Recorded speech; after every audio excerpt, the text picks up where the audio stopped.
আপনার পরিচিত এমন কেউ কি আছে যে এমন ভাবে মিথ্যা বলে যেন সে নিজেই বিশ্বাস করে ফেলেছে? কোনো লাভ নেই, কোনো দরকার নেই, তবুও মিথ্যা। সাইকোলজিতে এর একটা নাম আছে। আর আজকে আমি আপনাকে 4টা লক্ষণ বলবো, যেগুলো মিললেই বুঝবেন এটা আর সাধারণ মিথ্যা না, এটা একটা মানসিক প্যাটার্ন।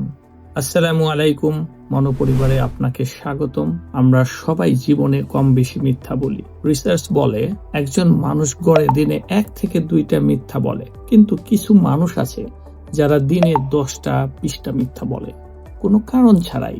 সাইকোলজিতে একে বলে প্যাথোলজিক্যাল লাইং, আর এর বৈজ্ঞানিক নাম হচ্ছে সিউডোলজিয়া ফ্যান্টাস্টিকা। 1891 সালে জার্মান সাইকিয়াট্রিস্ট অ্যান্টন বেলব্রুক প্রথম এটা নিয়ে গবেষণা করেন কিংবা লেখেন। আমরা প্রথমে দেখি সাধারণ মিথ্যা এবং প্যাথোলজিক্যাল মিথ্যা এর মধ্যে পার্থক্য। সাধারণ মিথ্যার পেছনে একটা কারণ থাকে। বাচ্চা পরীক্ষার রেজাল্ট লুকায় কারণ মায়ের বকা খাওয়ার ভয়। কেউ অফিসে দেরি করে বলে জ্যামে আটকে ছিলাম কারণ চাকরি বাঁচানো। কিন্তু প্যাথোলজিক্যাল লায়ারের মিথ্যার পেছনে কোনো স্পষ্ট লাভ থাকে না। মিথ্যা বলাটাই যেন তার ভেতরের একটা তাগিদ, অনেকটা কম্পালশনের মতো। ধরুন আপনার এক আত্মীয় সবাইকে বলে বেড়ায় তার ছেলে দুবাইতে মাসে 5 লক্ষ টাকা কামায়, অথচ আপনি জানেন বাস্তবতা সম্পূর্ণ ভিন্ন। প্রশ্ন হলো, এই মিথ্যায় তার লাভটা কি? কিছুই না, বরং ধরা পড়লে মান সম্মান নিয়ে টানাটানি হয়। তবুও সে থামতে পারে না। এখন আমরা দেখব প্যাথোলজিক্যাল লায়ারের 4টা লক্ষণ, যা সাইকোলজির বিভিন্ন গবেষণা থেকে উঠে এসেছে। নাম্বার 1, মিথ্যাটা সব জায়গায়, শুধু অফিসে না, শুধু ফেসবুকে না, পরিবারে, বন্ধুদের সাথে, আত্মীয়দের সাথে, সব সম্পর্কেই মিথ্যার জাল। নাম্বার 2, মিথ্যাগুলো নিজেকে বড় করে দেখানোর জন্য। অমুক মন্ত্রীর সাথে আমার সরাসরি লাইন আছে, আমেরিকার ভিসা আমার জন্য কোনো ব্যাপারই না। গল্পগুলোতে সে হয় হিরো নয়তো সবচেয়ে বড় ভিকটিম। নাম্বার 3, নিয়ন্ত্রণ হারিয়ে ফেলা। সে হয়তো জানে সে মিথ্যা বলছে, কিন্তু থামতে পারে না। অনেক সময় নিজের বানানো গল্প নিজেই অর্ধেক বিশ্বাস করে ফেলে। নাম্বার 4, মিথ্যাটা তার নিজের জীবনই নষ্ট করছে। চাকরি যাচ্ছে, বিয়ে ভাঙছে, মানুষ দূরে সরে যাচ্ছে, তবুও প্যাটার্নটা বদলাচ্ছে না।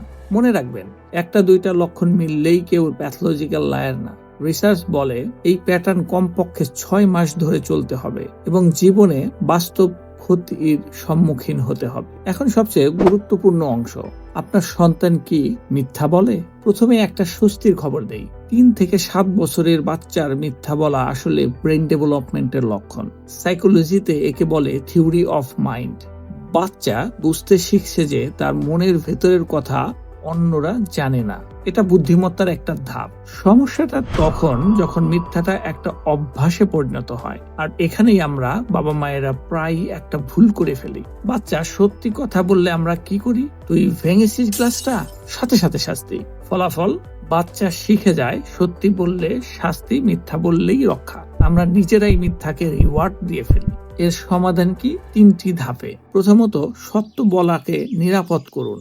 বাচ্চা ভুল স্বীকার করলে আগে বলুন সত্যি বলার জন্য ধন্যবাদ, তারপর ভুলটা নিয়ে কথা বলুন। দ্বিতীয়ত, নিজে রোল মডেল হন। ফোন বাজলে বাচ্চাকে দিয়ে বলো আব্বু বাসায় নেই। বাচ্চা কিন্তু এগুলো শিখছে। তৃতীয়ত, মিথ্যার পেছনের ভয়টা খুঁজুন। বাচ্চা সাধারণত মিথ্যা বলে ভয় থেকে, বকার ভয়, তুলনার ভয়, ভালোবাসা হারানোর ভয়। এই ভয়গুলো আপনি কমান, মিথ্যা এমনিতেই কমে যাবে। তাহলে আজকের সার কথা কি? মিথ্যা সবাই বলে, কিন্তু যখন মিথ্যাটা কারণ ছাড়া সব জায়গায় আর নিয়ন্ত্রণের বাইরে চলে যায়, তখন সেটা চরিত্রের দোষ না, মানসিক সাহায্যের সংকেত। অর্থাৎ তার মানসিক সাহায্য দরকার। আপনার পরিচিত কেউ কি এমন আছে?